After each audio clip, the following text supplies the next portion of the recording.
Trump তার দায়িত্বের প্রথম দিন ইতিহাসের যে কোনো প্রেসিডেন্টের চেয়ে বেশি নির্বাহী আদেশে সই করেন। মার্কিন সরকারের প্রতিটি অংশের উপর তিনি তার ক্ষমতা সুসংহত করেন, যেখানে তিনি বাইডেনের নেওয়া নানা পদক্ষেপ বাতিল করে মার্কিন রাজনীতি থেকে শুরু করে বৈশ্বিক পরিস্থিতিতেও তোলপাড় সৃষ্টি করেছেন। এ প্রক্রিয়ার শুরু 2021 সালে ক্যাপিটাল দাঙ্গাকারীদের জন্য গণহারে ট্রাম্পের ক্ষমা ঘোষণা দিয়ে। আরও আছে অভিবাসন থেকে শুরু করে লিঙ্গ সংক্রান্ত বিষয়ে তার নির্বাহী আদেশ। সৃষ্টি ঘটকের প্রতিবেদন।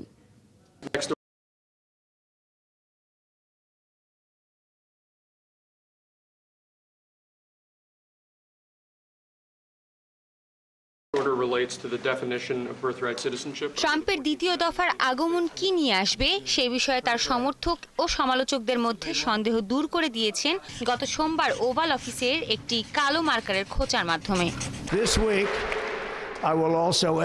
যুক্তরাষ্ট্রের ক্যাপিটাল ভবনে অভিষেকের কয়েক ঘন্টা পর ট্রাম্প 1500 দাঙ্গাবাজের ক্ষমার আদেশে স্বাক্ষর করেছিলেন। ওই দাঙ্গাবাজেরা সদ্য বিদায়ী প্রেসিডেন্ট জো বাইডেনের কাছে ট্রাম্পের নির্বাচনী পরাজয়ের ফলাফল উল্টে দেওয়ার চেষ্টায় 4 বছর আগে একই ভবনে হামলা করেছিলেন।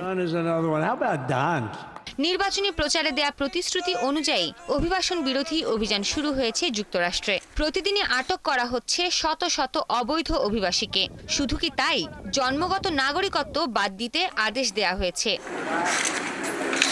এর বাইরে ট্রাম্পের সিদ্ধান্ত অনুযায়ী মার্কিন সরকার শুধু 2টি লিঙ্গকে স্বীকৃতি দেবে।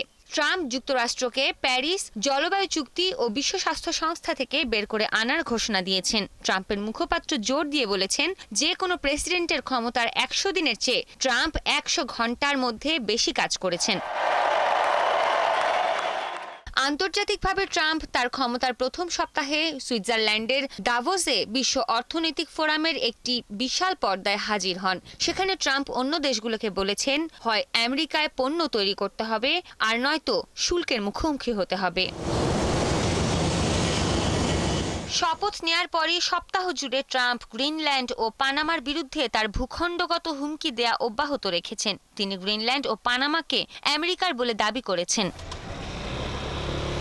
যুক্তরাষ্ট্রের ভার্জিনিয়া বিশ্ববিদ্যালয়ের সেন্টার ফর পলিটিক্সের পরিচালক ল্যারি সাবাতো বলেন, ট্রাম্প তার এই মেয়াদে তথাকথিত সাম্রাজ্যবাদী প্রেসিডেন্সি পুনরুদ্ধার করতে পছন্দ করবেন, যা 1930-এর দশকে ফ্র্যাঙ্কলিন রুজভেল্ট থেকে 1974 সালে রিচার্ড নিক্সনের পতন পর্যন্ত বিদ্যমান ছিল। সৃষ্টি ঘটক, 71।